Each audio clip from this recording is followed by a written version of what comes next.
So, with everyone's permission, I'm starting with today's live now.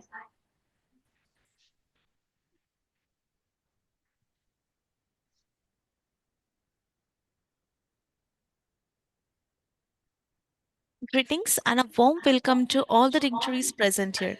I am Shwasika from Team Clarnet, serving as an allocated session assistant to ensure a seamless experience. Volume थोड़ा ना बढ़ा. Clarnet proudly stands as India's most relied upon digital platform, offering a multitude of enriching services exclusively for the doctors. Clarnet is elated to be chosen as a digital partner for this event. तुझं बंद कर. And the focus of today's session is septic shock. दोन चालू आहे Now, तुझं. I would like to invite बंद कर ना. Dr.AL.Meenakshi Sundaram, sir, a distinguished anesthesiologist and academic leader. Sir has served as a dean and DME at several government medical colleges, including Theni and Stanley Medical College, Chennai. He is a former national vice president of the Indian Society of Anesthesiologists and has held key positions including governing council member, president, and state secretary of the IASA Tamil Nadu state branch. Now, sir, we can proceed with the session, sir. Over to you, sir. Thank you very much. At the outset, I welcome all of you for this Puthukkottai Bhudhan Second Edition 39th webinar. Our 38th webinar on general anesthesia was conducted on October 8th, 2025. Dr. Lakshmi Prasanna and Dr. Shekhar, Dr. Sivarakumar, and from Jipmar Pondicherry participated, and the title was General Anesthesia, and it was moderated by Dr. Mohan, additional professor of Jipmar. 975 people attended the program. So it was a wonderful webinar, and we are continuing it. And now we have faculty from Pune, and this time the theme will be septic shock. And here, the first speaker, here we have some peculiar thing. Two postgraduates, that is doctorate of critical care people are there. So they can be considered as postgraduate, but at the same time, they are qualified people. So they can be considered as qualified anesthesiologists also. So the first one is going to be Dr. Sayed Sahil Ahmed. So he is a resident in Noble Hospital and Research Center. He is a DRNB resident. Usually, we say DIP-NB if it is after MBBS. And after post-graduation, if they are doing residency, it is called a DRNB. So he is doing DRNB in critical care in Noble Hospital Research Center. And he was a senior resident in critical care medicine. And he has so much of skills. So as a critical care person, he has skills in airway management, mechanical ventilation, hemodynamic monitoring, and he is interested in pain management also. More than that, as an extracurricular activity, he is a football player. He has participated in Odisha tournaments. So he has been registered with the Odisha Medical Council. So we wish him all the very best, and he is going to commence the proceedings. It will be followed by Amey, Sable Amey. He is a long time friend of mine, and he is too good. He is also doing his critical care residency at Noble Hospital and Research Center. So he has so much of critical care skills, including monitoring and invasive lines. So he always maintains a cordial relationship with all the staff members, and he has good communication skills. He has so many publications. For example, I can say he has published a paper to compare the efficacy of thiopentone versus propofol as anesthetic agents, and he has compared the hemodynamic changes. And again, he has done paper thesis with chlorprocaine with or without fentanyl daycare surgery, and he has attended many international and national conferences. With these academic skills, he is a good cricketer. So, not ordinary cricketer. He has won in 2018 ISA Pune cricket tournament, and even on 8th December 2019, he has again win. So, two consecutive years, he has won the cricket tournament. So first is a footballer and he is a cricketer, and it will be followed by Dr. Prathamesh Raut. So Prathamesh Raut is a consultant. These two people are PG and a consultant, but the Dr. Prathamesh Raut is a consultant in Department of Emergency and Trauma. He has completed diploma and fellowship in critical care medicine. He has done his post-graduation in anesthesiology and completed this diploma. And again, he was a badminton player. See, Pune faculty are so strong in sports as well as academics. So they are taking part in football, cricket, and again, he's a badminton. So if any enemy comes, they can just like that play with them. So more than that, he's a trained Hindustani classical music. He has learned classical music also, but now we can listen to his speech and not to his song. And more than that, he is a tabla player. So he can anesthetize patients with tabla and this Hindustani music, I think. And he more than that, he is having a interest in photography also. So I think clinical photography he can do very well because he's interested in photography. So these three sports stalwart are going to be moderated by Dr.B.D. Bande, that is Balasaheb Bande. As these three people are having keen interest in sports, Dr. Bande has dedicated his life to anesthesia and critical care, and he is not interested in anything else. Totally, he is devoted his life for anesthesia only. So he has a good credentials. First of all, I want to say his honesty and integrity are very well known.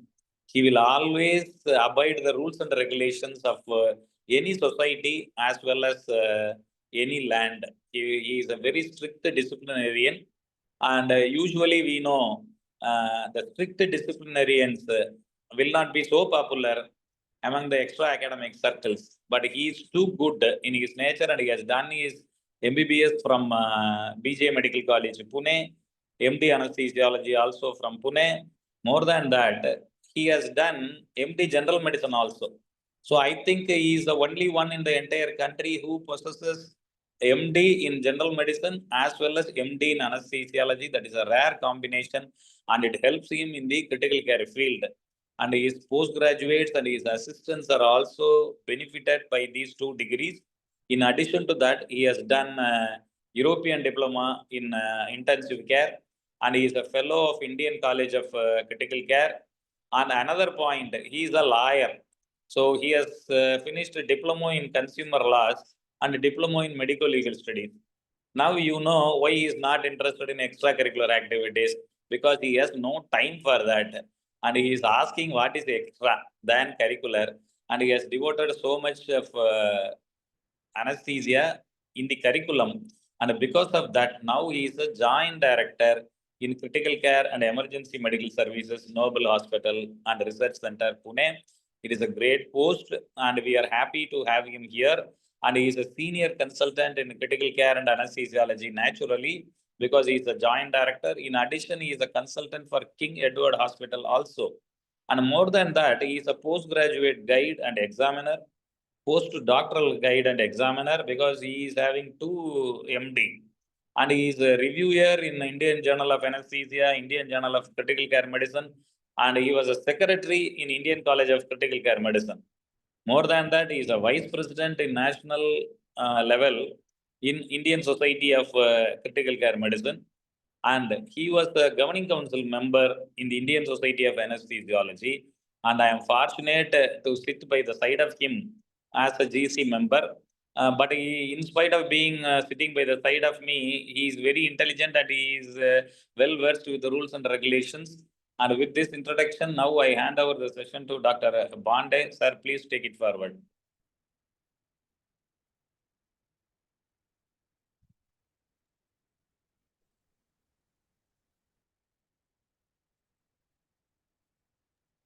So, can you hear me?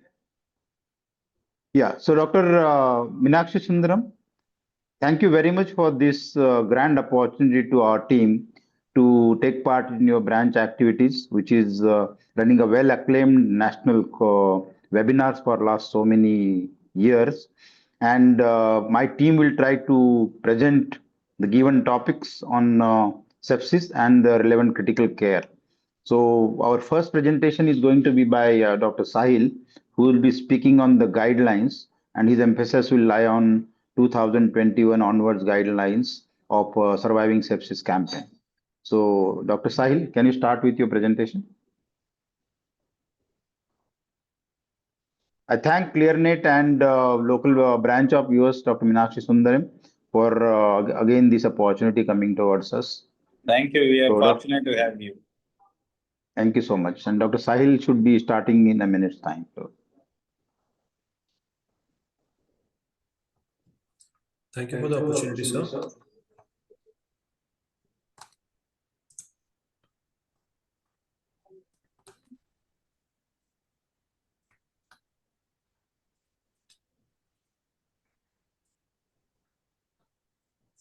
So, I'm Dr. Sahil. I'll be talking on sepsis and surviving sepsis guidelines updated by 2021 and some minor updates in 2024. So first we'll talk about the history. Hippocrates in 462 something between 370 BC, he coined the term sepsis.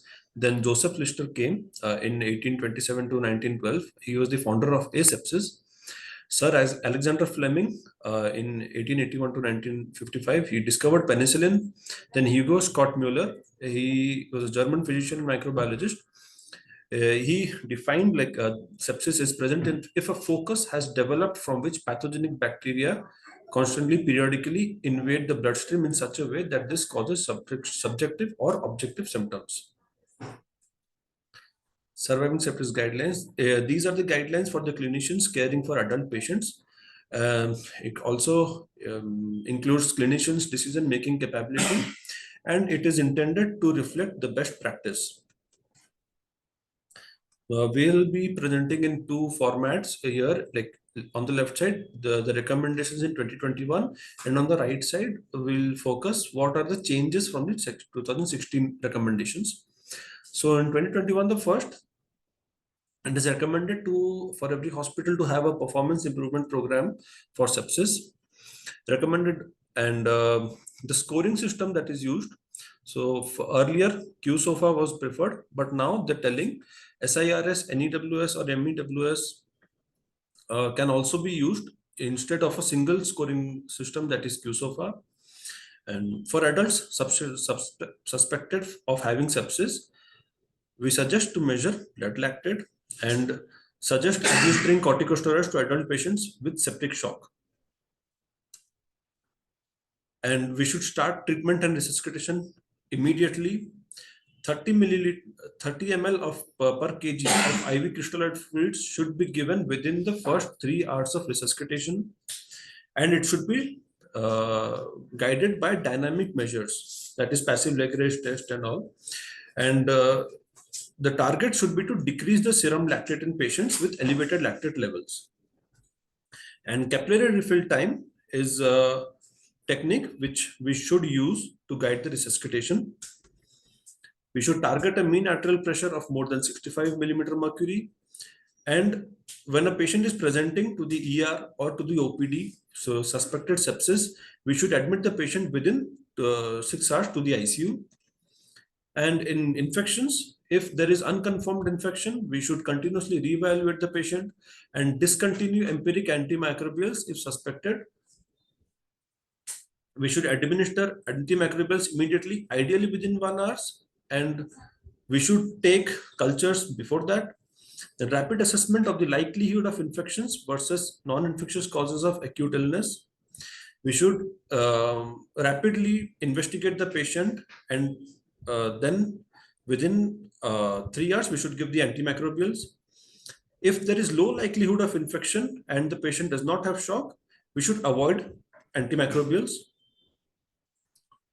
The recommendations are against using procalcitonin, so we should use clinical evaluation for starting the antimicrobials, and we should not wait for just the serum procalcitonin levels to come.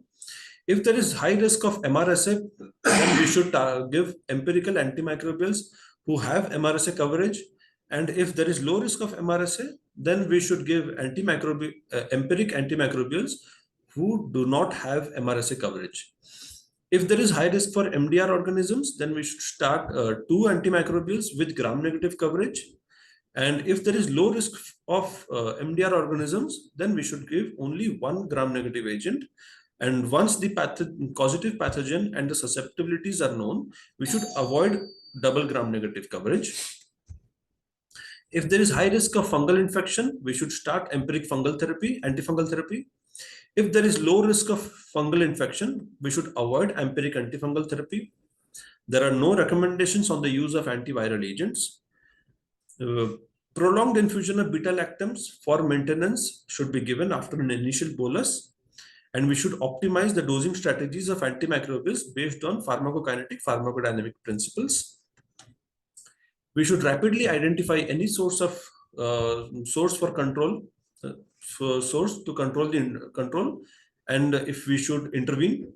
Prompt removal of intravascular access devices if possible sources of sepsis or septic shock after other vascular access has been established, like central lines, arterial lines, or Foley's catheters.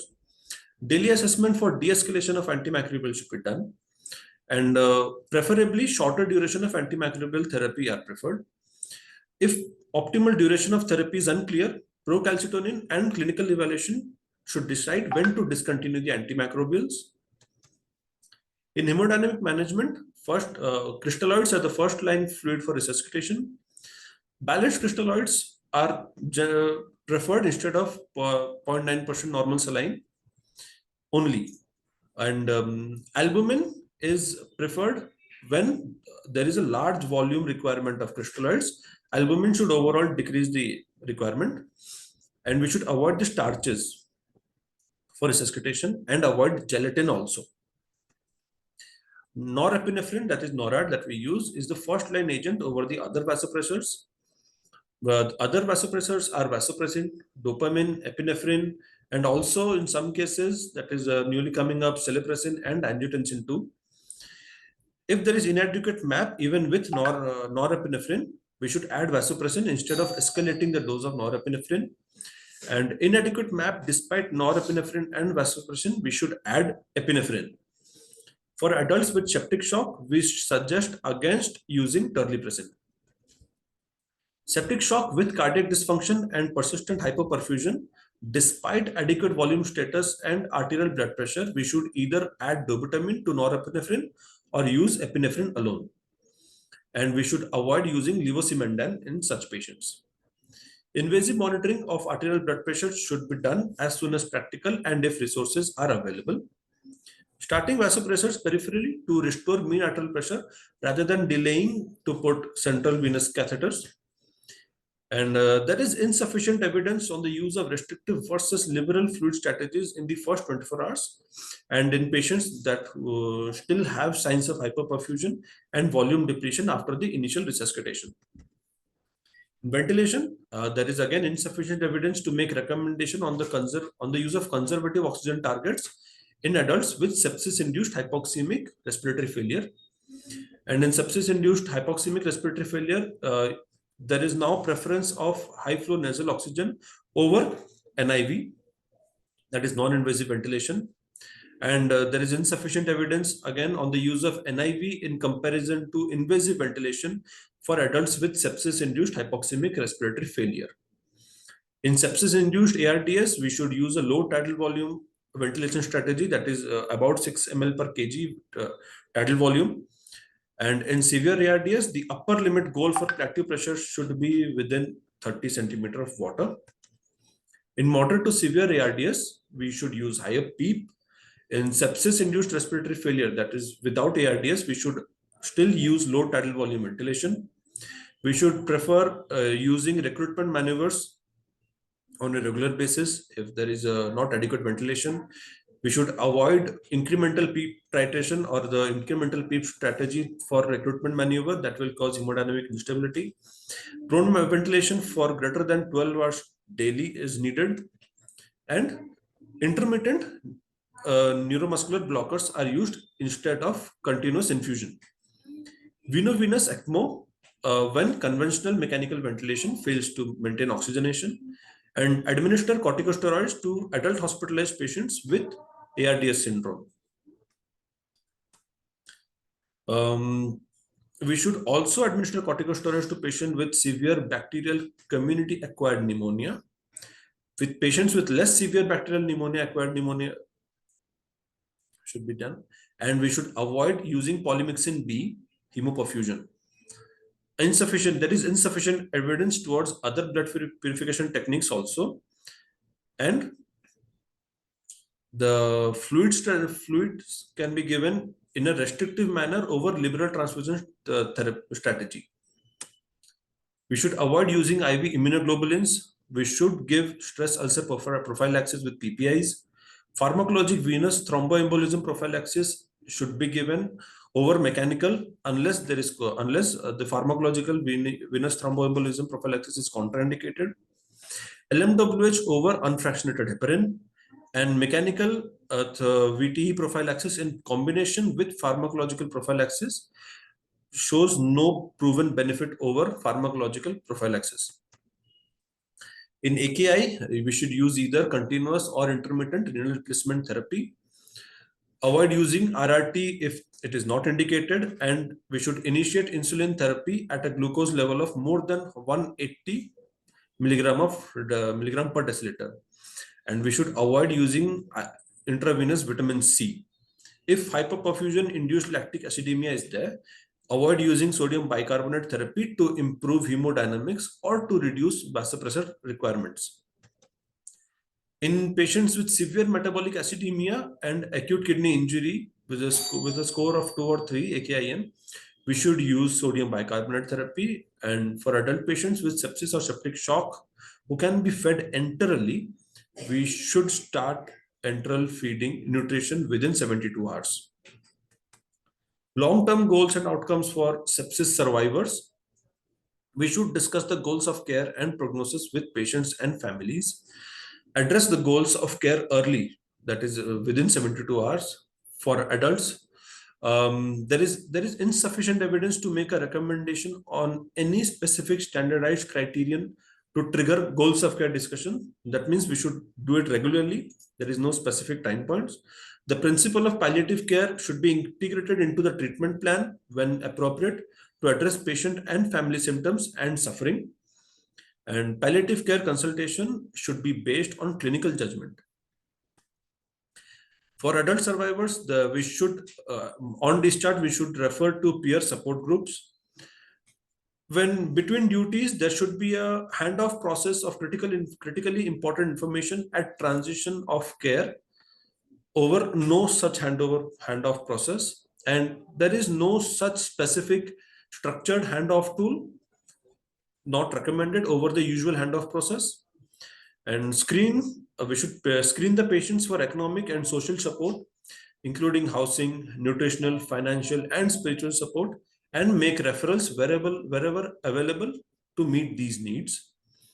We should offer written and verbal sepsis education, that is diagnosis, treatment, post-ICU care, post-sepsis syndrome patients prior to hospital discharge and in the follow-up setting.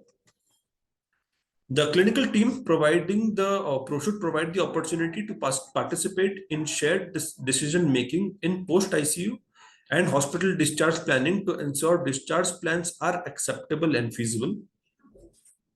Use a critical care transition program compared with usual care upon transfer to the floor. We should reconcile the medications at both ICU and hospital discharge, and include information about the ICU stay, sepsis, the related diagnosis, what treatments were given, and the common impairments that are in the patients after sepsis in the written and verbal hospital discharge summaries.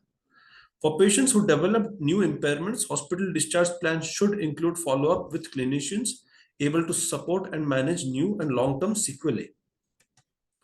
There is insufficient evidence to make a recommendation on early post-hospital discharge follow-up compared with routine post-hospital discharge follow-up. There is insufficient evidence to make a recommendation for or against early cognitive therapy. Assessment and follow-up for physical, cognitive, and emotional problems after hospital discharge should be done.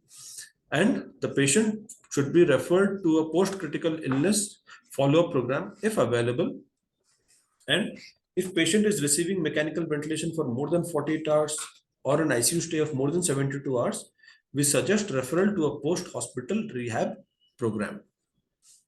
So these are the guidelines that we are following for sepsis.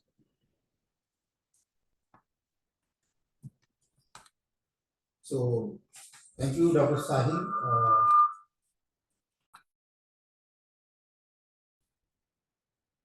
Thank you, Dr. Sahil. So, we'll move on to next presentation by Dr. Amey. He will be speaking on pathophysiology of the sepsis.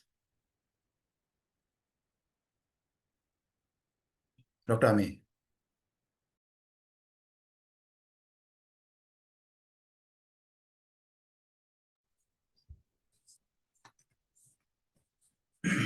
Good evening, everyone. Thank you, Meenakshi Sundaram sir and Bande sir for this opportunity.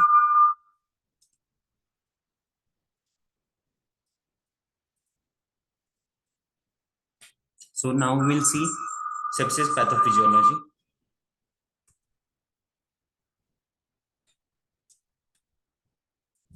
Hello.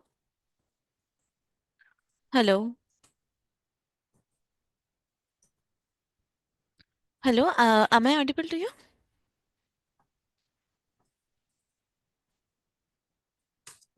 Hello, sir. Yes, ma'am. Yes, sir. You can continue, sir.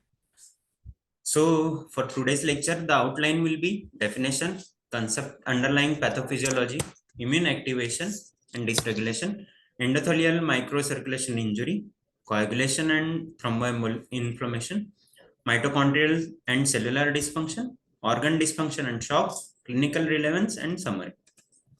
So what is sepsis? Sepsis is a life-threatening organ dysfunction caused by dysregulated host response to infection. This is sepsis 3 definition. It is not simply infection or plus inflammation, but it involves a complex interactions between immune, coagulation, endothelial, metabolic and cellular system. So what is the difference between sepsis 2 and sepsis 3? In sepsis 2, it is classified into sepsis, severe sepsis and septic shock. So what is sepsis? Sepsis is a surge response which has WBC count less than 4,000 or greater than 12,000, temperature greater than 100.6 or less than 96.4, or respiratory rate greater than 20, or BP changes. So with severe sepsis, we have sepsis plus organ dysfunction, and in shock, we have refractory hypotension plus sepsis. In comparison with sepsis 2, in sepsis 3 guidelines, they have removed severe sepsis and added organ failure into sepsis component and shock into refractory hypotension and hyperlactatemia. So there are two phases of this pathophysiology. One is pro-inflammatory response and second is anti-inflammatory response. So pro-inflammatory response will be early and anti-inflammatory response will be in later stage. So with pro-inflammatory response, we have leukocyte activation. So WBCs will be attracted towards infected site, or complement activation, which will later leads to T cell and B cell activation. So coagulation activation, necrosis of immune cells. So it all leads to cytokine storm.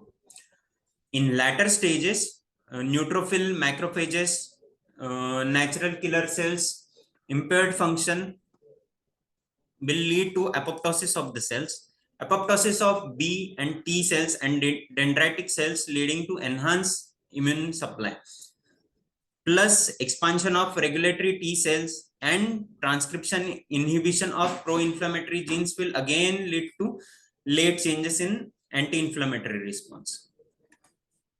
So in big picture, multiple systems in play. Sepsis is not a simple linear cascade. Interplay between immune, inflammation, endothelium and microcirculation, coagulation and thrombosis, mitochondrial and cellular metabolism with organ systems involved. So what we see in this is majorly concept, components we'll see, and key features. So in components, pathogens, pathogen associated molecular patterns, and damage associated molecular patterns. In components, we see innate immune activation with cytokine storm, which release of tumor necrotic factor, interleukin 1, 6, and 8, activation of complement system, and nitric oxide. Third is endothelial activation and barrier dysfunction. So in sepsis, we will have a loss of glycocalyx, increased permeability, and capillary leak, which will lead to edema and microvascular shunting. Coagulation and microthrombosis, in which tissue factor expression, suppression of anticoagulation system, fibrin deposit, and microvascular thrombosis. We have fifth component as immunosuppression and immune dysregulation. In that, we will see compensatory anti-inflammatory response from T cells, apoptosis of immune cells, mitochondrial or cellular dysfunction. It impaired oxidative phosphorylation, mitochondrial injury, which will lead to bioenergetic failure and cell death.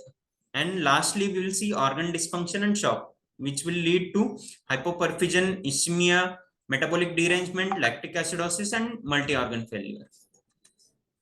So this is a diagram in which we will see innate immune system, which is early, and adaptive immune system, which is late response to inflammation. In early response, we'll see release of interleukin 1, 6, 8, 12, 18, TNF alpha, and IFNY, which will lead to activation of component, coagulation, phagocytes. In early response, we'll see cellular response, which will be activation of cells, B cells, neutrophil, and myeloid-derived suppressor cells. In later stages, we will see humoral response, that is production of immunoglobulins, IgG and IgM. IgM will be early response and will last for short time, and IgG will stay for longer time.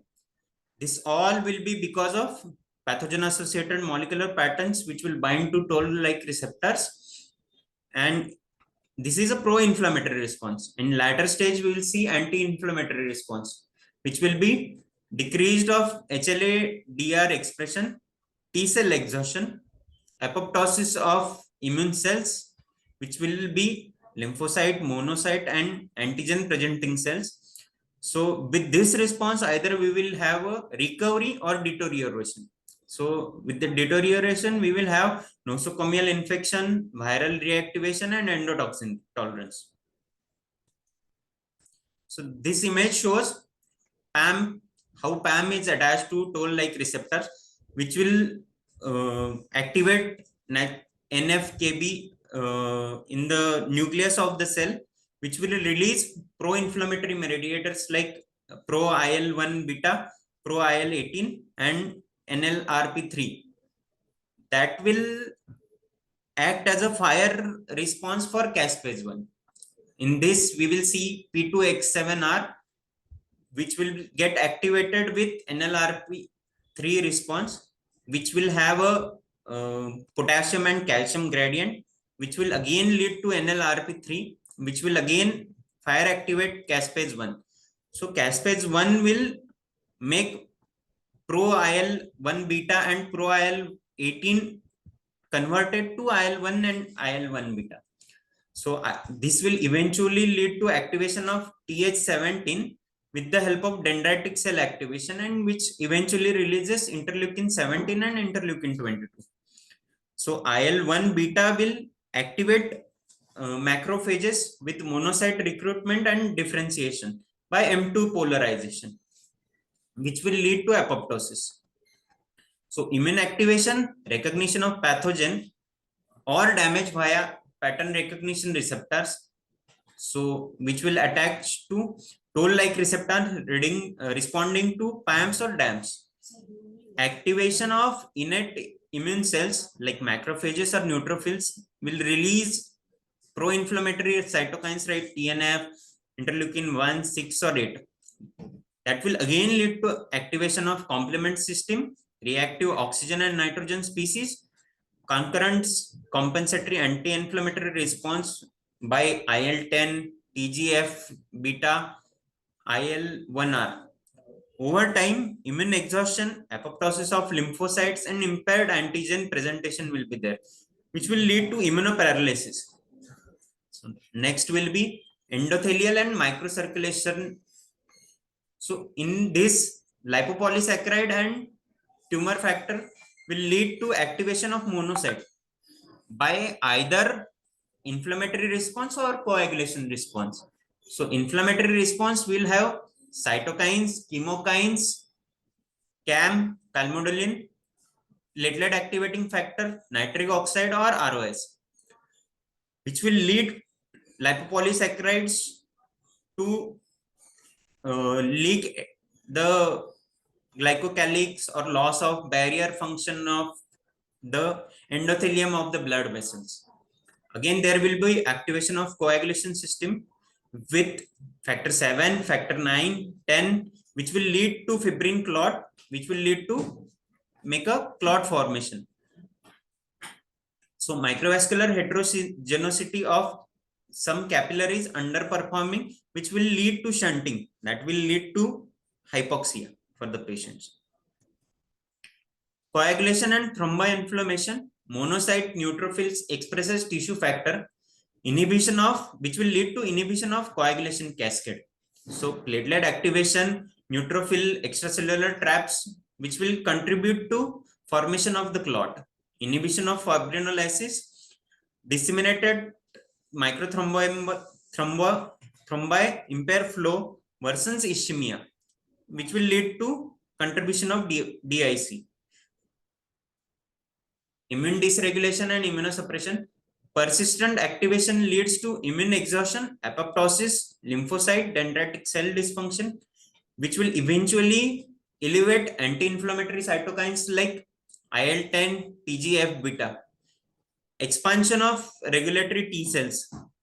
So that will lead to upregulation of immune check molecules PD-1, and that will susceptibly lead to secondary infection. So now we will have body's response with either humoral immunity or cellular immunity. So primary activation of humoral immunity will be B cell activated, which will differentiate into plasma cells that secretes antibodies, which can neutralize this pathogen, activates complement system, and promotes phagocytosis, which will kill the pathogens. In later stages, we will see reduced B cells, which will reduction in naive cells and memory B cells, impaired function, which will be due to immune dysfunction, and aberrant activation. While overall humoral activity may decrease a proliferation of plasma cells, which may not be functionally effective. So cellular immunity, which will have hyperinflammatory response because of APCs, macrophages, dendritic cells present on the T cells. This leads to activation of T1 helper cells or profound immunosuppression by lymphocytic apoptosis, T cell exhaustion. T cells will be exhausted with dysfunction of the T cells characterized by decreased cytokine production or increased expression of inhibitory receptor like PD-1. Third thing will be regulatory T cell, which will lead to apoptosis or macrophages dysfunction. The other component will be cellular and mitochondrial dysfunction. So how the oxidative stress reactive oxygen species damage to mitochondria, impaired electron transport chain, which decreases the ATP generation.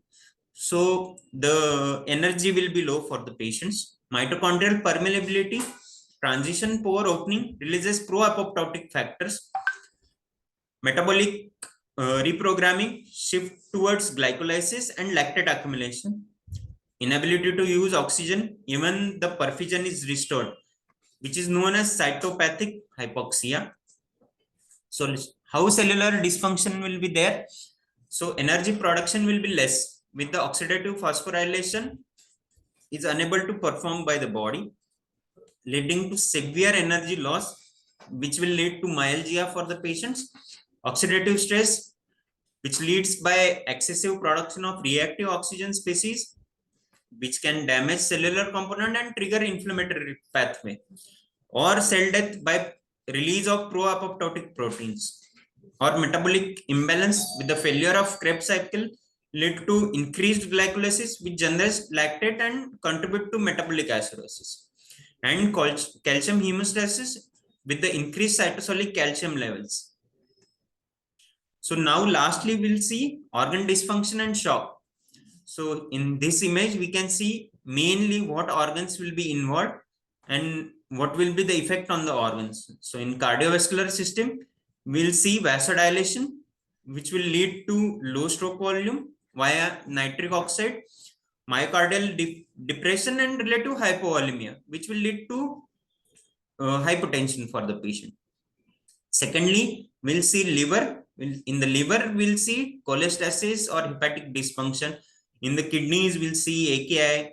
In the gut, we'll see barrier breakdown and translocation of the gut flora. In brain, we'll see encephalopathy. In lung, we'll see ARDS, which is led by apoptosis, leading to increased permeability and leading to pulmonary edema. So in cardiac dysfunction, we'll see either because of inflammatory response by the cytokine storm, which depresses the myocardial function, mitochondrial dysfunction leading to impairment of ATP production, nitric oxide, which will reduce the myocardial contractility, adrenergic receptor down regulation. So the heart's response to adrenaline is blunted, which decreases the contractility of the heart. Apoptosis, which leads to loss of cardiac muscles, electrolytes and calcium dysregulation, which will lead to arrhythmia prior in the stage. So effect on cardiac system will be systolic function will be decreased, diastolic function will be decreased, reduced left ventricular ejection fraction, ventricular dilation because of release of nitric oxide, which will lead to low SVR, many increased heart rate, which will lead to decreased cardiac output by reducing the time for the heart to fill the blood. In the lung, we will have an inflammatory cascade, which releases the inflammatory mediators, damaging the blood vessels in the lung. Increased permeability will lead to leak in the plasma leak into alveoli, which will lead to ARDS and respiratory distress, which will be seen with the shortness of breath and low blood oxygen levels. So effect on lung function will be mainly dyspnea leading to hypoxia, and in long-term issues, prolonged recovery will be seen. In renal, we will have reduced blood flow, which will lead to deprivation of oxygen and nutrients to the kidneys. Secondly, we'll see inflammation and microcirculation with the release of inflammatory substance that can damage the delicate blood vessels within the kidney. This can lead to microclots and impaired blood flow, which will increase the pressure on the kidney. So cellular damage will be seen with inflammatory mediators and oxidative stress. We'll see structural change in the kidney. Mainly, kidneys are the first organ to shut down when septic shock is seen. So it will lead to AKI, eventually lead to renal replacement therapy, which we call dialysis. It will increases the risk of death in septic patient, and in long-term patients, the risk of developing CKD will be high. In the brain, it will because of inflammation, because of cytokine storm, the activation of microglia will be there, this will lead to neuroinflammation and can lead to neuronal damage. Impaired blood flow will be there, so it will not deliver oxygen and nutrients to brain, leading to ischemia, and it will damage the brain tissues. So blood-brain barrier dysfunction, the inflammatory response can directly damage the blood-brain barrier, causing leak and allow inflammatory cells, which will lead to further brain injury. Neurotransmitter substances like glutamate and acetylcholine will have an imbalance, so it will lead to cognitive impairment. And systemic factors like low oxygen, low BSL, and other organ dysfunctions like kidney and liver lead to worsening effects on the brain. So how it will be seen on the patient? Patient will be confused, disoriented, and delirium. Sometimes patient will throw a seizure or weakness will be there in the body part. In long-term effect, persistent cognitive issues like memory and attention problem will be seen with the patients. In liver, we will have a hypoperfusion and ischemia leading to decreased blood flow to liver, causing hypoxic hepatitis. Again, inflammatory cascade with the cytokine storm will see the damaged liver cells and active neutrophils, which can lead to injury to the liver. Microcirculatory disturbances will lead to obstructed flow to liver, contributing again to liver injury. And metabolic derangements like glucose, lipid, and amino acid metabolism will lead to stress on the liver. In coagulation system, immune response will lead to cytokine storm, which damage the endothelial cells, which will make them leaky, and they will have a pulmonary edema and vasodilation. Coagulation activation will leading to formation of clots, which are microthrombi in small blood vessels, which will lead to organ damage with the formation of microthrombi, which can block the blood flow to vital organs, which will eventually lead to ischemia and organ dysfunction. Clotting factors will be depleted because the body will form a clot, so platelet and clotting factors will be transmitted to that point to form a clot, which will lead to bleeding everywhere else with the depletion of platelet and everything, which we known as disseminated intravascular coagulation, DIC, and it is a hallmark of severe sepsis and septic shock. So effect on coagulation, so thrombosis will be there, which can develop purpura or other less obvious microvascular fibrin deposits. Bleeding, the severe bleeding may lead to leading to symptoms or may coexist with the clotting issues, and coagulopathy.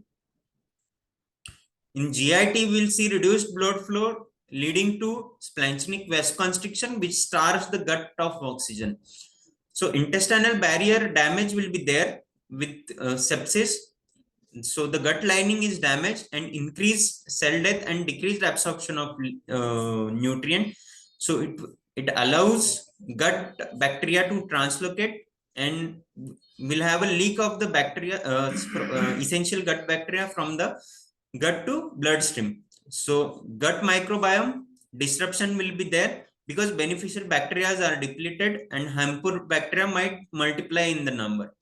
So impaired nutrition will be there because of absorption of essential nutrients like amino acid will be impaired with the septic patient. Again, increased intra-abdominal pressure will be there. So contributing to septic shock, which have a bacterial translocation, exacerbation of the multi-organ dysfunction, and it is a vicious cycle. So damage in the gut, and damage in the gut then contributes to back to the systemic inflammation. In the adrenal gland, we will have a hypothalamic pituitary adrenal axis derangement, which regulates the cortisol production. So in tissue resistance, cell may effect on cortisol. Even if the levels are high, the absorption will be less because of tissue resistance. Exacerbation of the existing insufficiency, sepsis can trigger or worsen the pre-existing adrenal insufficiency. So adrenal insufficiency is a common complication of sepsis with the prevalence of 30 to 70% in septic shock patients, leading to condition known as critical illness related corticosteroid deficiency. Sometimes in rare cases, adrenal hemorrhage will be seen with sepsis patient. So this is just to summarize, this will lead to cerebral dysfunction, majorly hypoxic respiratory failure, renal failure and cardiac failure and hepatic failure. So to summarize this topic, sepsis is a multi-system dynamic non-linear syndrome of dysregulated host response. Key interacting systems will be immune, endothelial coagulation, and mitochondria. Organ failure is due not only due to hypoperfusion but also cellular dysfunction. So clinical guidelines emphasizes early intervention to interrupt this cascade. Mechanistic understanding is essential to guide the future more precise therapy. Thank you. Thank you everyone. And thank you for the team. Oh, yeah, of course. So, Amey, thank you very much for this elaborating on this complex issue of pathophysiology of sepsis. Practically, these endotoxins affect each cell of the body and up to the mitochondrial level. And that makes it very, very challenging because all the systems practically give way at some point or other. And most challenging will be really to identify the dysfunction and manage these. Now, in next presentation, Dr. Prathamesh Raut will take us through these overcoming the challenges, and he will tell us the approach to the successful sepsis management. So, to Dr. Prathamesh.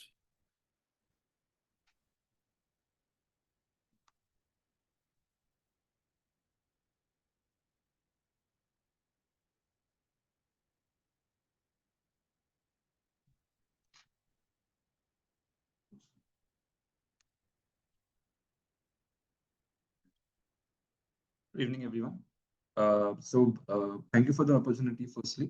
Uh, Now we'll be going towards the case-based approach to sepsis management. Always, for any management, we are always focusing on a case-based approach because whatever we learn in theory, we should be applying it in practical also. So by going through cases, we remember the management also, and we can also know how it is being applied into the real life scenario. So going ahead now, there what we are going to do in this short management series is now that there will be a screening, how to screen for sepsis. There will be we'll be going ahead to fluid management and assessment of ionotropic support.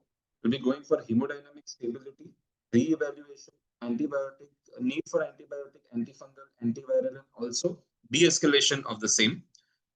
We will be going towards complications and its management, source control, nutrition, and finally discharge planning and follow-up. So going towards first, now this is a case where patient, a 62 years old female with a background of type 2 diabetes, mellitus, and hypertension, comes to our institute with fever with chills, burning micturition from 3 days, and altered sensorium since yesterday.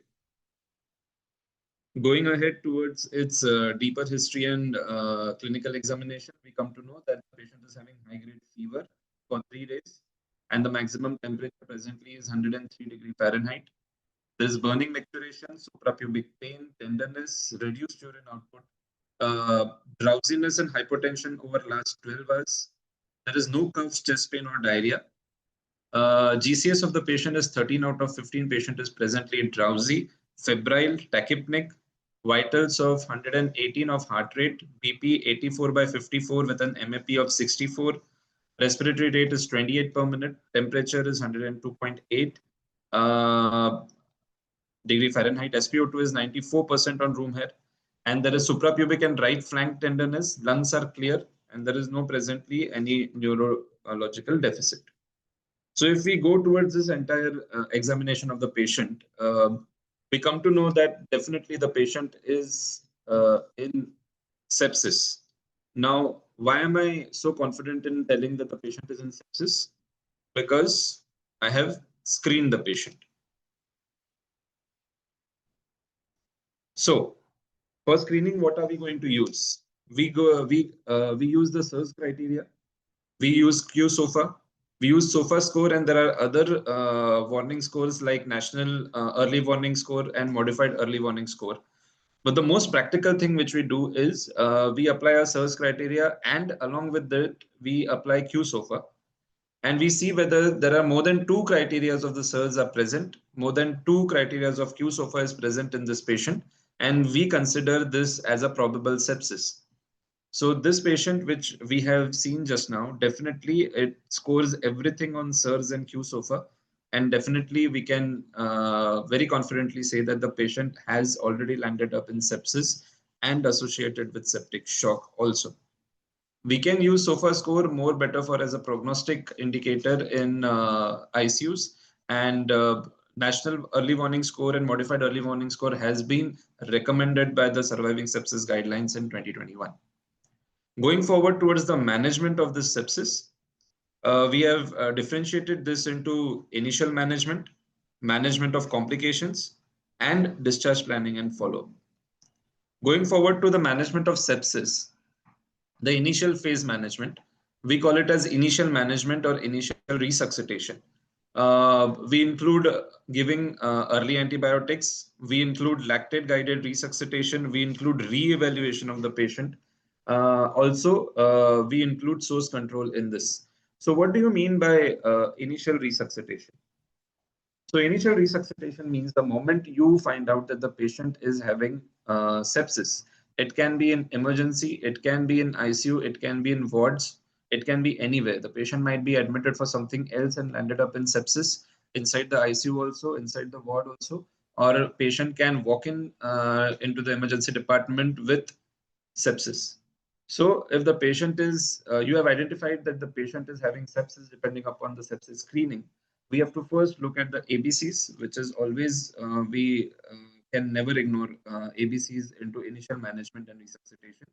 We have to make sure that the SpO2 is above 94%. Minimal O2 support should be given if required. We definitely have to take 2 IV accesses.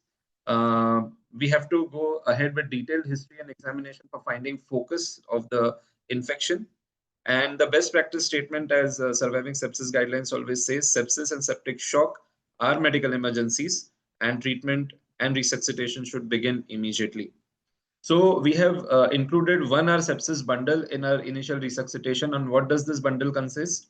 We have to measure the base lactate level of the patient, because the Surviving Sepsis Guidelines also mentions lactate guided resuscitation for the patient, which has been a major indicator for prognosis also, and for quantifying your resuscitation efforts also. The 1 hour bundle also includes obtaining blood cultures before antibiotics as long as possible. We cannot delay giving antibiotics just for obtaining blood cultures. That is also one of the statement we have to remember.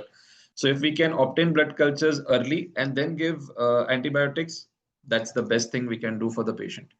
We have to administer broad spectrum antibiotics within 1 hour. We have to begin rapid fluid resuscitation, which is 30 ml per kg. We have to apply vasopressors if MAP remains less than 65 mmHg. And we have to reassess the MAP, urine output, perfusion, and lactate trend. And these all consist of the initial resuscitation within 1 hour, considering as 1 hour sepsis bundle for the patient. So what exactly is the role of blood lactate levels? So normally the blood lactate levels are 0.5 to 2.2 millimoles per liter.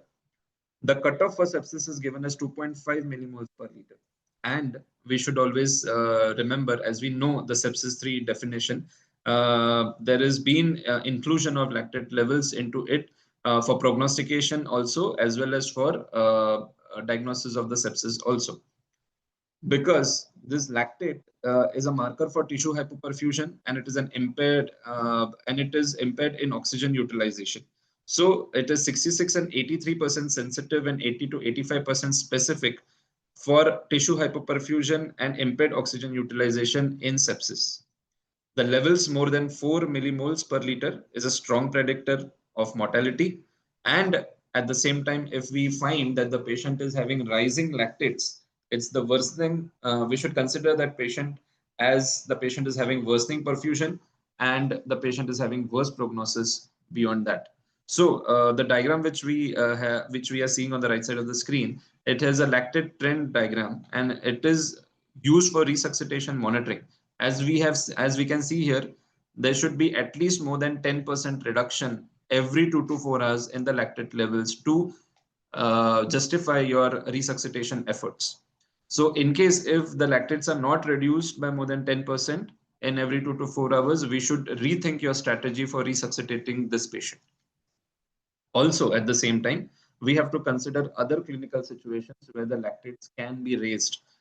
We cannot just focus on lactate levels because of sepsis and septic shock. There can be other reasons also where the lactates are raised, and we have to take in due consideration of other clinical situations also while considering this lactate trend diagram.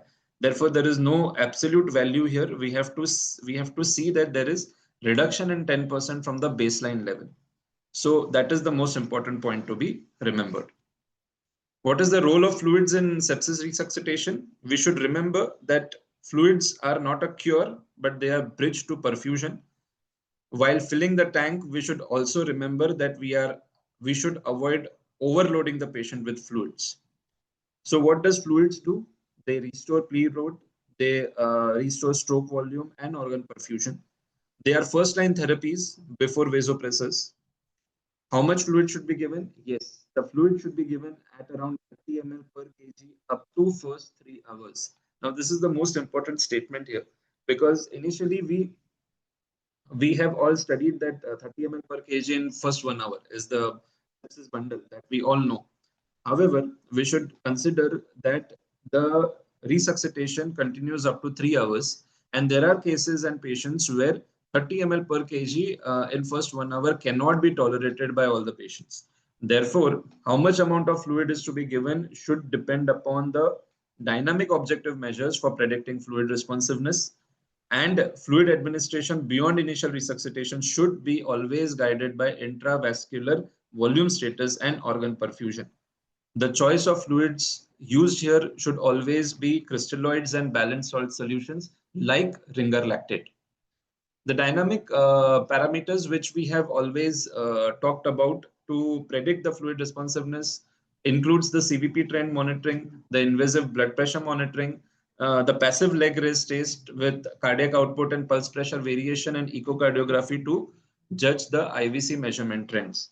Now, these are the dynamic measures which we should always do in patients while resuscitating to look for the fluid administration beyond an initial resuscitation and to judge the intravascular volume status of the patient. So also, what if we don't have, we have a resource limited ICU. We don't have these softwares, these technologies with us. So there are certain targets and titration values in sepsis fluid management, which I have mentioned in the flowchart here. So if we find that the urine output is more than 0.5 ml per kg per hour, we have to monitor it hourly. At the same time, the lactate trends are they're in the decreasing trends with more than 10% 2 to 4 hours. It reflects the improved tissue perfusion and oxygen delivery. At the same time, if the patient is having warm extremities with capillary refill time less than 3 seconds, it suggests effective microcirculation. And that is what we are aiming to achieve while resuscitating the patient with fluids. Improving mentation also correlates with cerebral perfusion recovery. At the same time, we should not forget about vasopressors, because it is always said that we should start fluids fast, but we should start pressors early. Now, there have been RCTs and meta-analysis which have shown that if you include vasopressors early in septic shock management, the 28-day mortality is improved. At the same time, we have a decrease in uh, progression towards acute kidney failure and need for renal replacement therapy also. So when should we start these vasopressors? We are starting the patient resuscitation with 30 ml per kg of balanced crystalloids, and we have to give this rapidly. We have to reassess after every 500 ml of bolus. So after 500 ml of bolus or after 1000 ml of bolus, if we find that the MAP is not maintaining beyond recommendation, that is 65 mmHg, then we have to think about vasopressors. We have to initiate early vasopressors, and we don't have to wait till entire volume of 30 ml per kg is infused. We can start it even after first 30 to 60 minutes, if we find that the MAP is maintaining less than 65 mm Hg, or after initial 500 to 1000 ml of bolus, we find that the MAP is maintaining less than 65 mm Hg, we have to start vasopressors.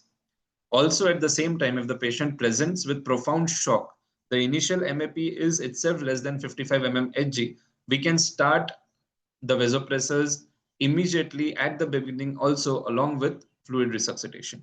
The target MAP always should be kept above 65 mm Hg.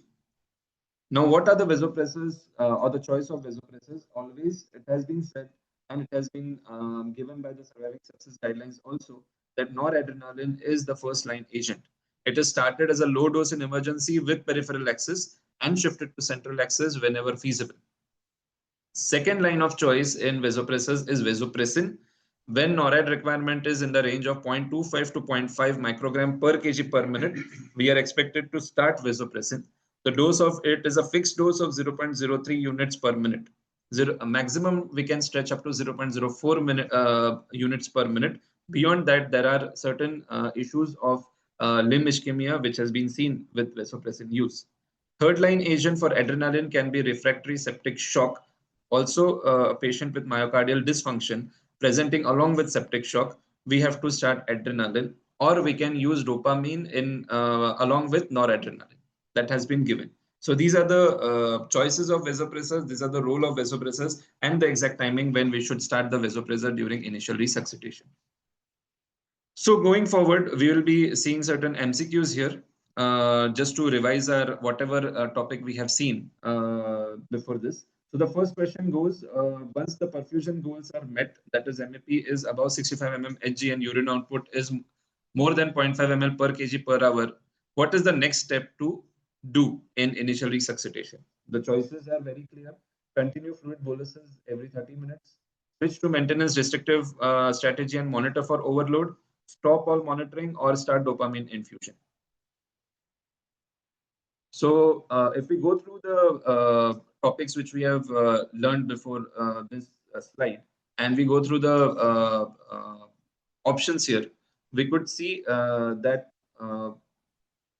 the option B, which is seen, which is switch to maintenance and restrictive strategy and monitor for overload, fits the best answer into this.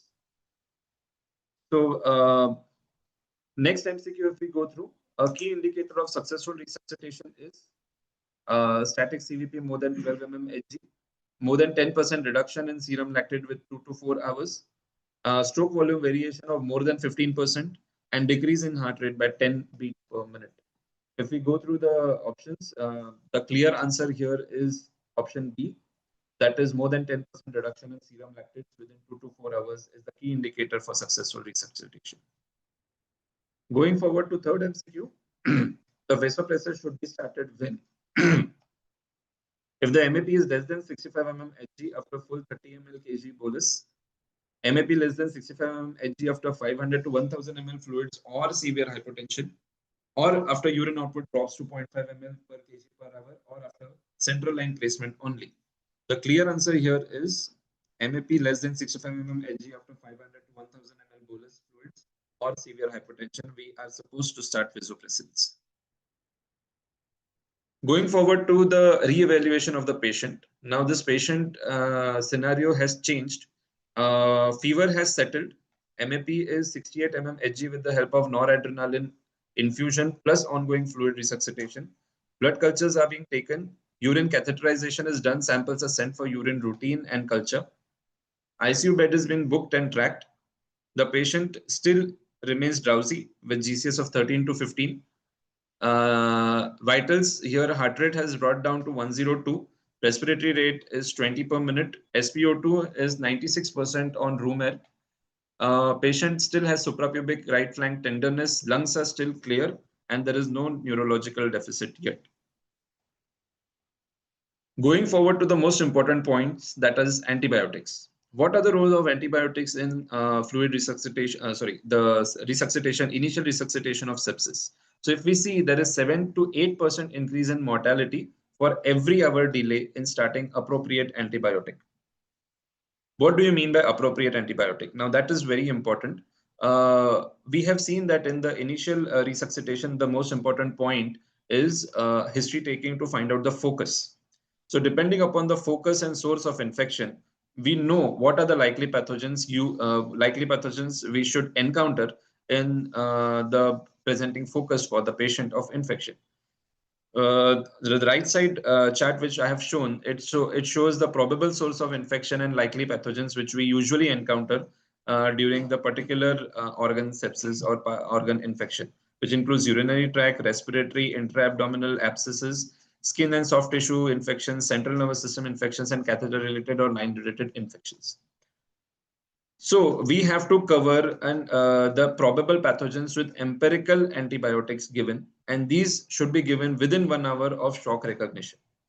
If alternate diagnosis is not established within 3 hours in suspected sepsis without shock, empirical antibiotic is recommended.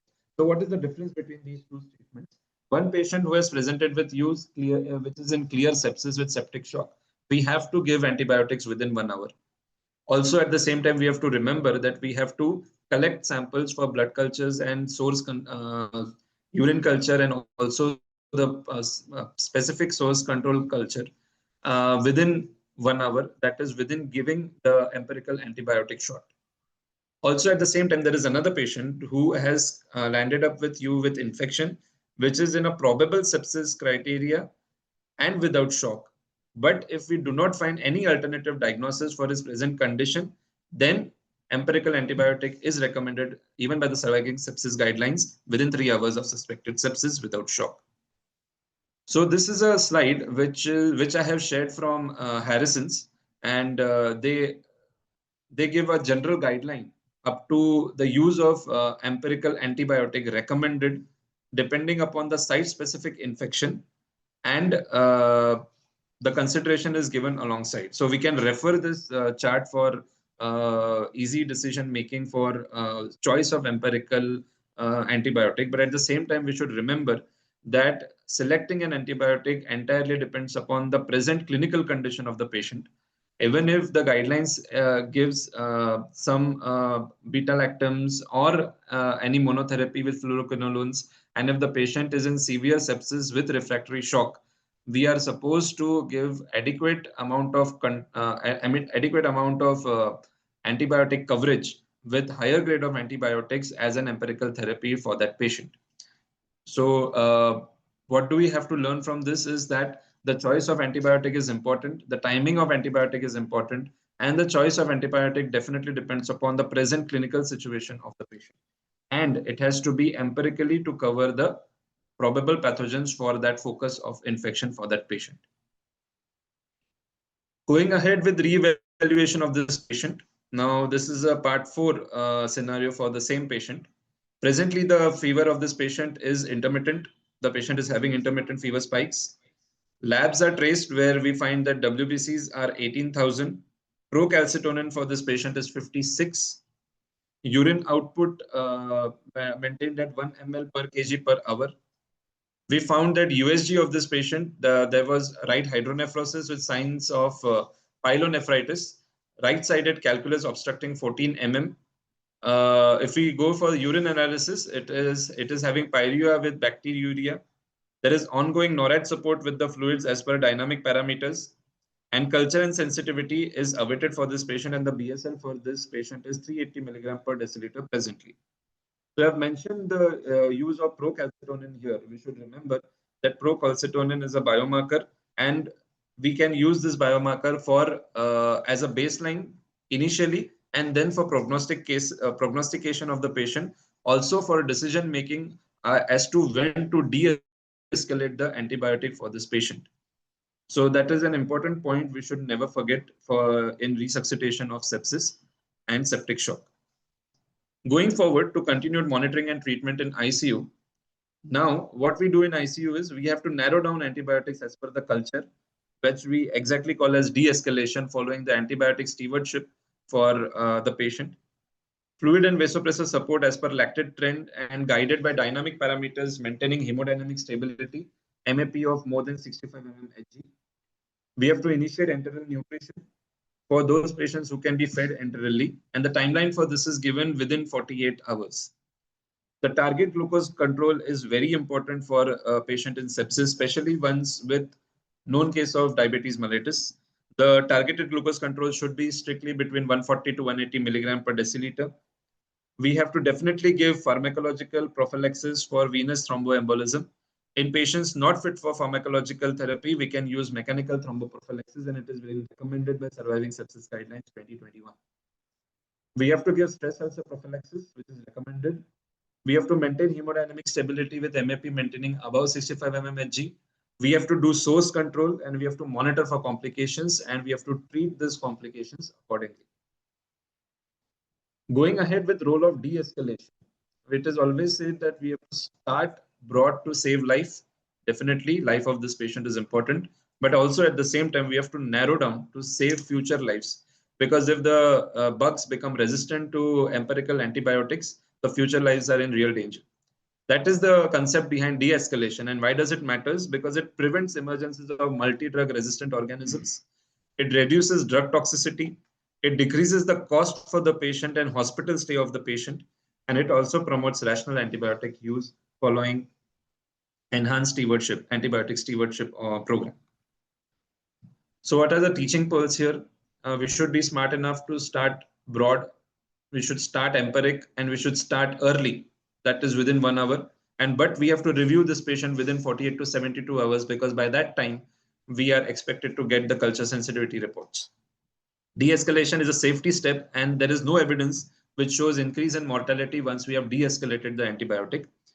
We have to use microbiology data to choose the narrowest effective antibiotic.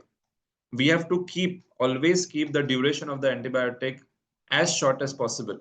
And most commonly, after various meta-analysis and RCTs, we have stepped down to 7 to 10 days as the shortest period for any antibiotic in a patient suffering from sepsis with septic shock. We have to go for oral switch as soon as possible once the patient starts tolerating oral fluids. And we have to ask ourselves daily whether today my patient is needing this antibiotic or not. It is also called as daily antibiotic timeout, which we usually routinely do in our ICUs. Going ahead to complications, the most common complication for the patient in sepsis with septic shock is cardiac dysfunction with refractory shock.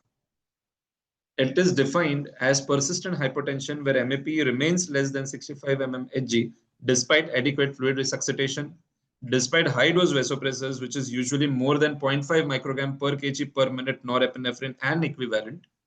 Also, with evidences of tissue hypoperfusion with lactate levels are more than 2 to 4 millimoles per liter. So what are we supposed to do? We are starting norepinephrine as a first-line vasopressor for this, along with the initial fluid resuscitation. We have to go ahead and add vasopressin early. As we have mentioned earlier, it is 0.03 units per minute as a fixed dose. It is an add-on agent. If still the MAP is maintaining less than 65, we have to go ahead with epinephrine with 0.01 to 0.3 microgram per kg per minute if MAP remains less than 65. So if there is a septic shock and the fluid bolus is given and there is no, if the MAP is less than 65, we have to start norepinephrine, which we already done. If the norepinephrine requirement is more than 0.25 microgram per kg per minute, we have to add vasopressin. If still the patient is hypotensive, we have to think about adding epinephrine or dobutamine.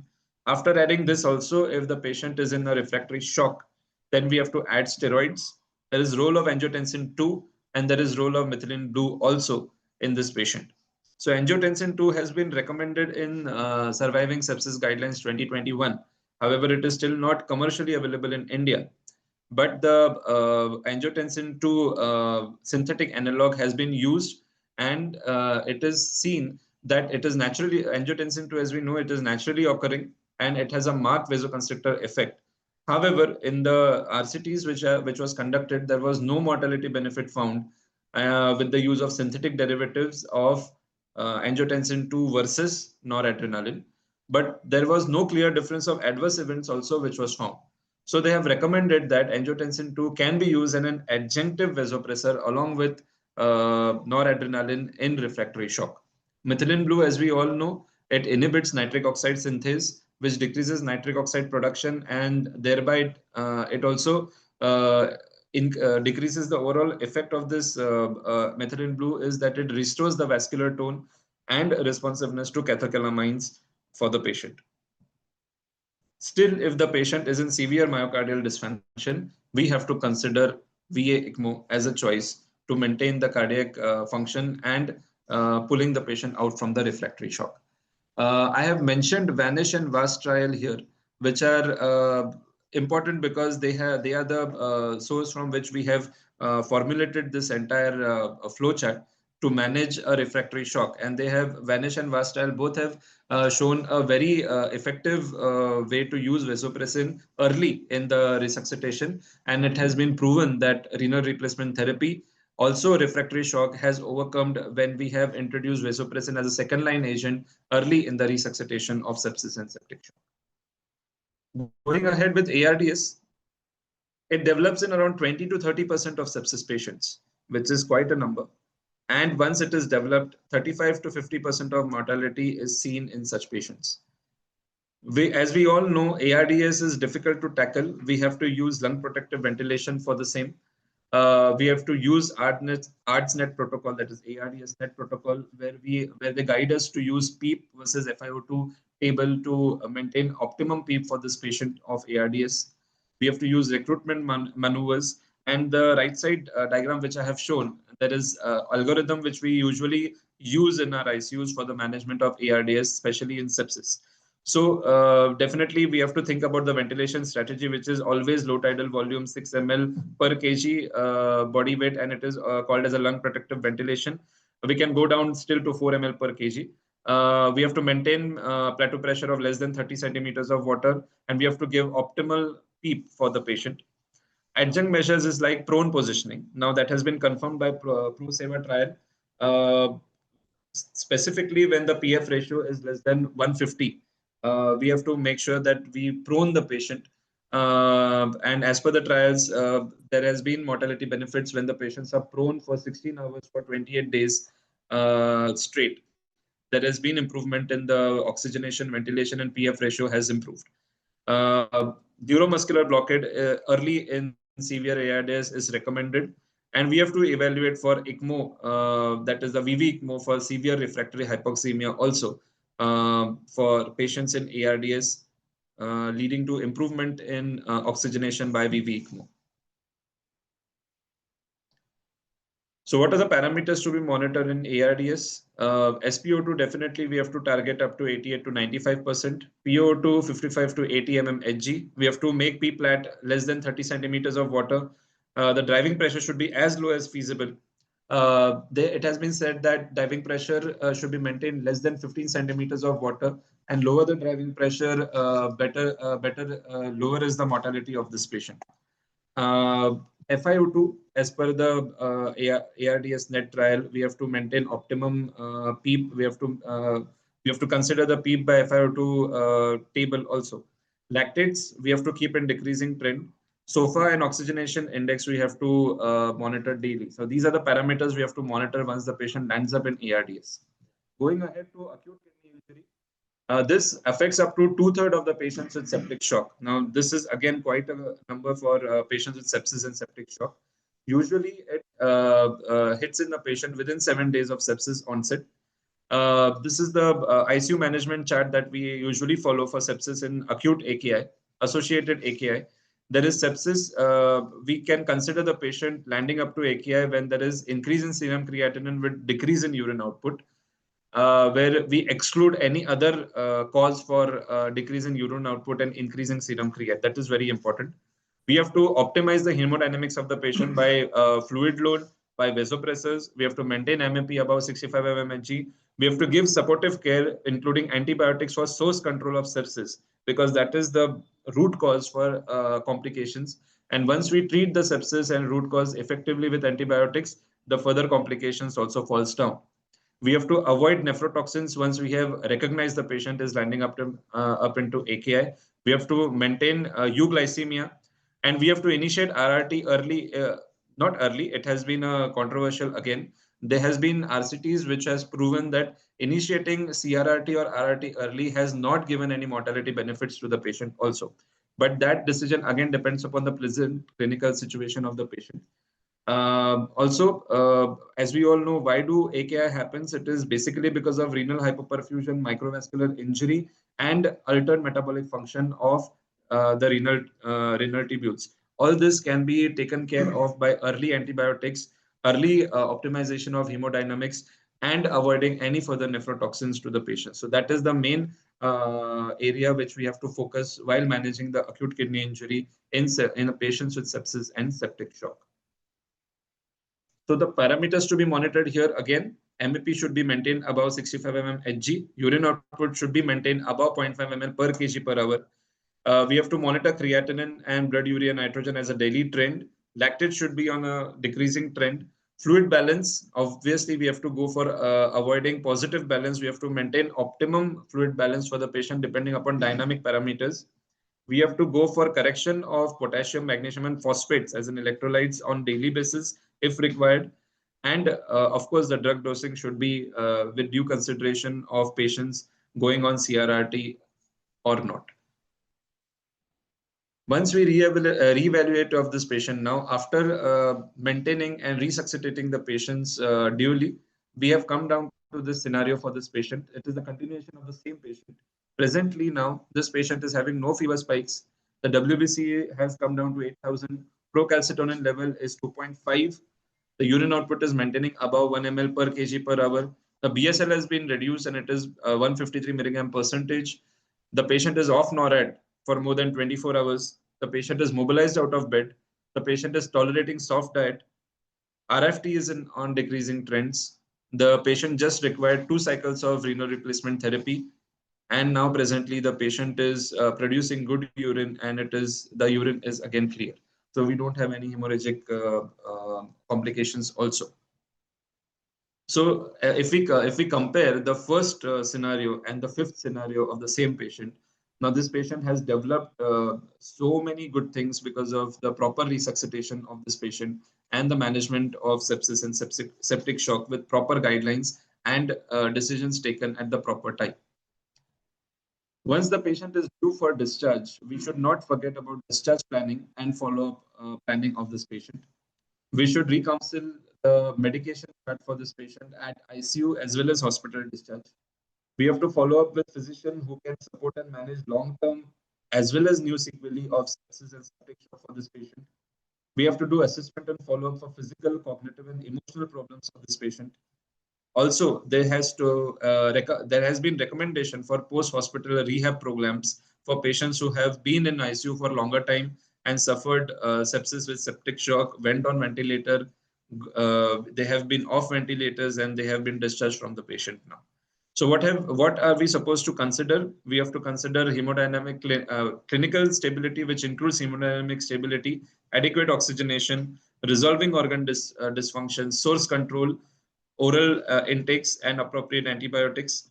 We have to go for follow-up, which is within 7 to 14 days to review the clinical labs of this patient. Within 1 to 3 months to go for cognitive and physical therapy of this patient, and long-term follow-up for PTSD like symptoms for this patient. So multidisciplinary care is involved. We have to have good nurse managers, physiotherapists, dietitians, pharmacists, and also social workers along with the physicians to maintain the follow-up planning for this patient. I think with this, I conclude my management of sepsis and septic shock. I hope we had a good time with managing the entire patient in toto with the case presentation. And we went through all the guidelines which have been given by surviving sepsis guidelines. And we have managed all the physiological derangements of this patient along with the guidelines. And we have used them in the practical scenario. And we have seen that there is definite improvement in the practical scenario. Now I hand over this talk to Bande sir for further comments.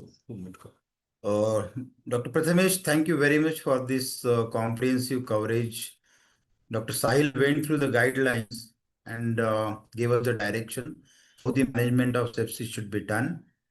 Then quickly, Dr. Amey also went through the pathophysiology, which has a lot of bearing in the management, because unless you understand the pathophysiology at a molecular level, cellular level, and systemic level will not be successful in approaching the management principles as per the guidelines available. And Dr. Prathamesh did make justice to cover it in given 30 minutes. So thank you very much, all my colleagues, for this comprehensive coverage of this topic, and we'll be opening the topic for some discussion because there are a few questions in the chat box, and one by one we try to tackle one. The first question posed is about vasopressin dose or vasopressin to be given in the peripheral line. That is a question from Dr. Uh, Muthukumar Rajgopalan. What should be the dose of vasopressin when starting in peripheral vein, and how long can it be given? Dr. Prathamesh, can you throw some light on this? Yes, sir. Basically, vasopressin should never be given in the peripheral vein because there has been complications of digital ischemia, limb ischemia in many times. Also, if we go through the proper guidelines and management, we can see that by the time we come to the conclusion that we need vasopressin in the management of the patient has already been started with noradrenaline, and the patient is already onto a central line. So there is no point of giving vasopressin from the peripheral line. We can as well start it from the central line. And that has always and should always be a practice that vasopressin specifically should be started at a fixed dose of 0.03 to 0.04 units per minute. And we should never exceed this dose because exceeding this dose has been found to cause various other ischemic complications, which has been proven by various RCTs and meta-analysis. Often the vasopressin required will be in the severe cases where noradrenaline is really not helping, besides other strategies that is intravenous fluids and volume expansion, that too optimized by various dynamic parameters being used. So hopefully we do not land up in using vasopressin, but often we see that severity is quite a bit and we land up in having vasopressin use, but preferably to central line and not to a peripheral line as far as possible. And even if you give it to the peripheral line, you have to be very, very careful that extravasation doesn't occur. Otherwise, you will definitely invite a local necrosis, and that will be more disastrous.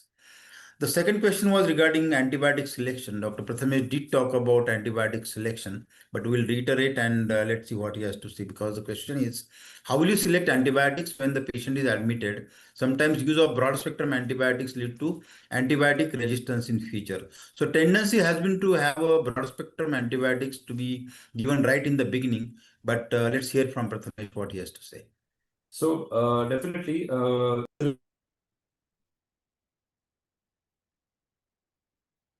Dr. Prathamesh, you are muted. Dr. Prathamesh, you are muted.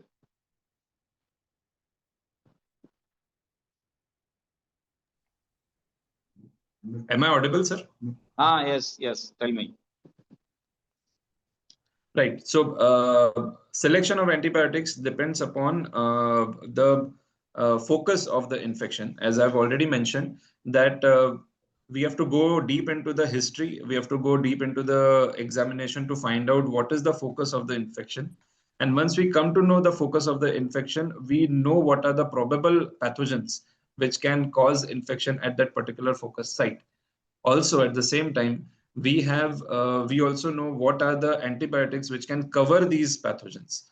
So the empirical antibiotics selected should be of such a grade that it should cover the probable pathogen which we are expecting that the patient is landed up to in sepsis with. So that is the most important thing. So once we know the focus, once we know what is the probable pathogen, we can give the empirical antibiotic in that way. So that is how we basically select the antibiotic.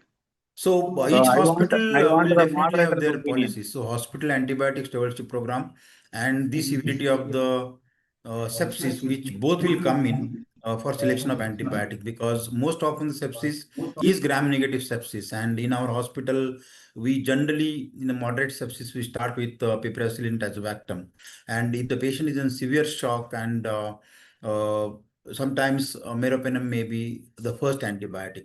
But as far as possible, we will try to avoid a very, very broad spectrum antibiotic in general, keeping in mind that overuse or abuse of antibiotics does lead to resistance. And gram positive, though it is infrequently visited, we do know that if there is a source of that kind, would definitely add something which will cover the gram positive sepsis as well. So that's regarding the antibiotic selection. Third question was regarding lactate estimation. Now, guidelines are very clear for all these years. Right from we started last 20 years, lactate has been an important part of this antibiotic bundles, and it does help us giving some idea of not only the success of our treatment but also the prognostication. So, Prathamesh, do you want to say anything about lactate estimation? Yes. So, lactates are definitely a changeover completely. They are like we know what is the baseline lactates, and we are monitoring the lactate trend with, as we have already mentioned, it should be more than 10% reduction in the lactate levels. Now, why do we know? Why do we need lactates? Now, it is basically, as we know, that it is the indicator for hypoperfusion, that is that to microcircular hypoperfusion, microcircular damage. Microcircular perfusion is the most important part in sepsis. We didn't had anything to guide our resuscitation program earlier. We were doing resuscitation depending upon other crude clinical findings. We didn't had any objective findings to guide our resuscitation program.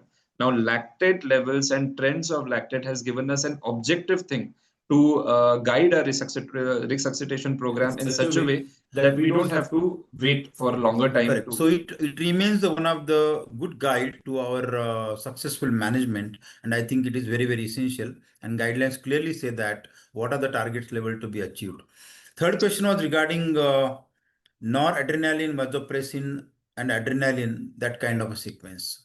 Now, through multiple RCTs, the sepsis guidelines have clearly put up noradrenaline, I think over last 1 decade plus, as the first agent of choice, followed by vasopressin. And in case both are not very, very successful in giving the MAP of that, and if there is a possibility of myocardial dysfunction related to sepsis or due to some other cause, we obviously need to add adrenaline and sometimes dobutamine also. So this sequence is based on good and strong evidence, and that's why it is in the guidelines of that. So we'll not spend much time on that. We almost use in that sequence only. Next question was regarding arterial blood gas. And I think there is no doubt that arterial blood gas, arterial or venous, it doesn't matter. Most often the arterial line is in place, so we can take it to the arterial. But if the arterial line is not in place, venous blood gas should suffice. No point in puncturing arterial lines just for the sake of getting the parameters, unless you want to calculate PaO to FiO2 ratio if the patient has bad ARDS or hypoxic or hypercapnic failure. So in that case, only arterial will be very, very essential. But all said and done, blood gas analysis will be absolutely essential to know the direction where you are heading, the biochemical derangement, which can really be fluid depending on dysfunctions at various levels, that is renal as well as our fluid administration going on.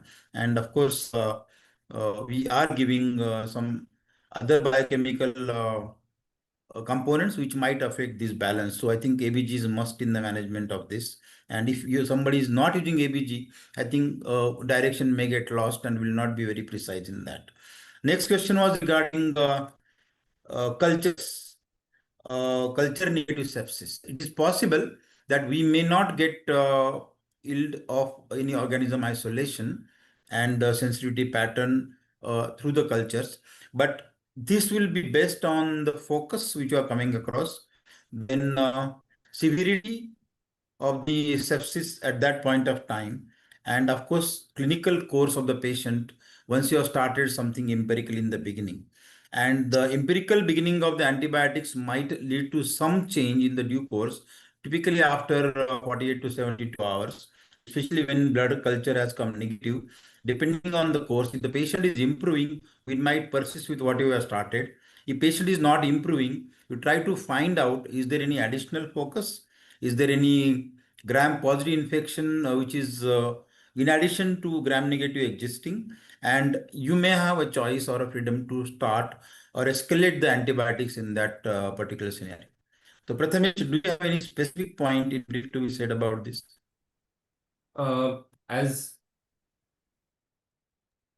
As sir, you rightly said that culture negative sepsis can be because of multiple reasons. At that time, we can clinically evaluate the patient to find out the focus.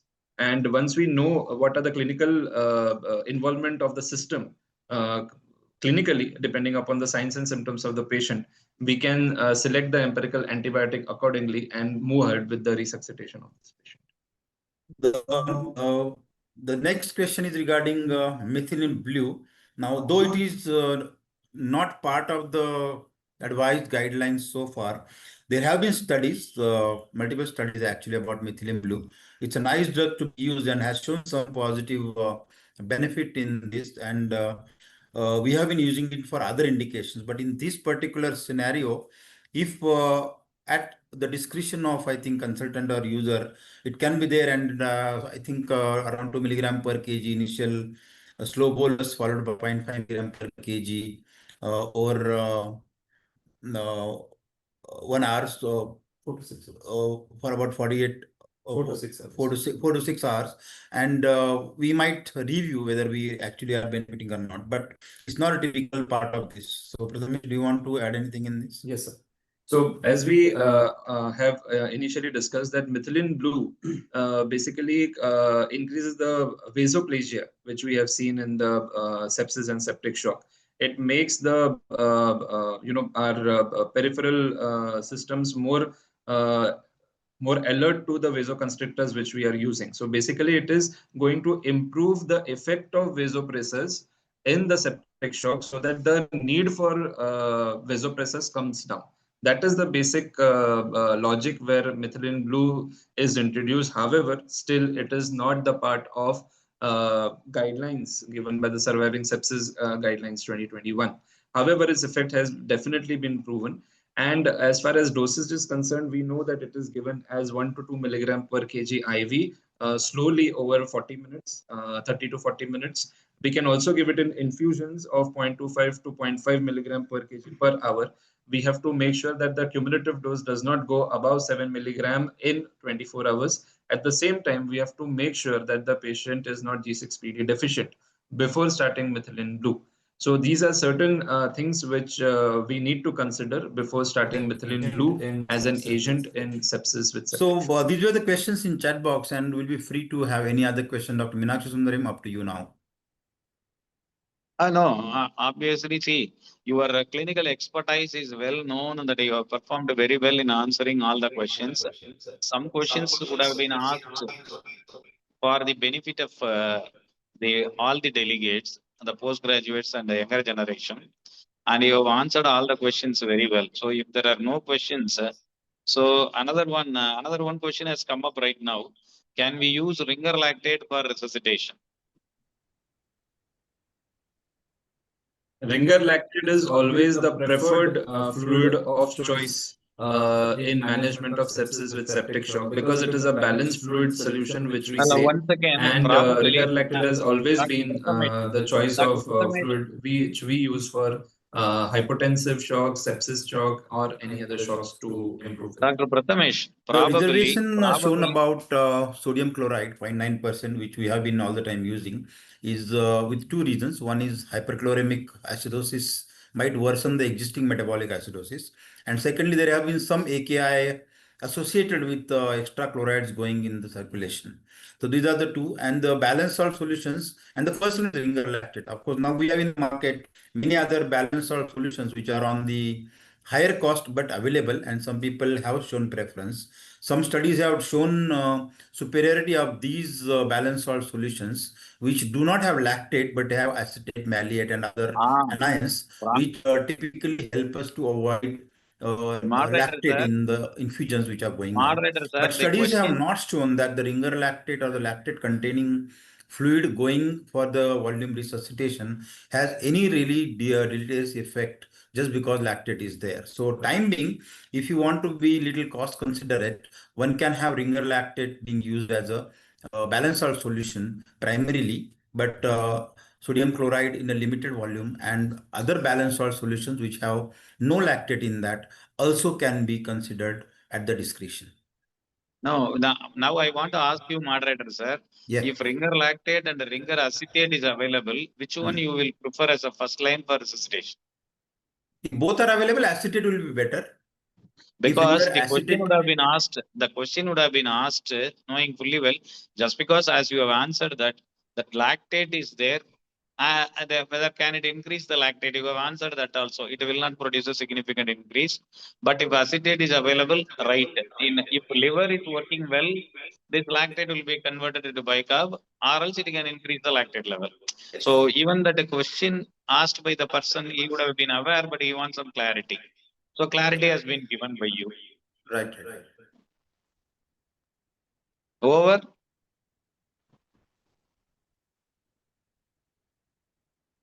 If there Any are other no other questions? questions, can we wind up, moderator sir? Or you want Yes, to? definitely. Yeah. Yeah. Then say actually, I want to thank all the four because your clinical expertise is well known. The way in which you have discussed the critical care management of septic shock, it is evident. It is just like evidence based. Your experience spoke. It speaks very well. So I thank Dr. Amey and Dr. Sahil, who are all blessed trainees under the care of Dr. Prathamesh and Dr. Bande, because the sepsis bundle and the pathophysiology they have enumerated very well, and really they are fortunate to be the disciples of Dr. Bande and Dr. Prathamesh. Her expertise, his expertise as a consultant, is very well known. Without any hesitation, he was giving that lecture with all clear-cut explanations, so that we are really shocked to see the expertise in your hospital and the dedicated team of these four. And as a joint director of Noble Hospital, Dr. Bande jointly elaborated the discussion given by these three people. And we are really very happy to have all the four today's faculty. And I wish you a happy World Anesthesia Day tomorrow.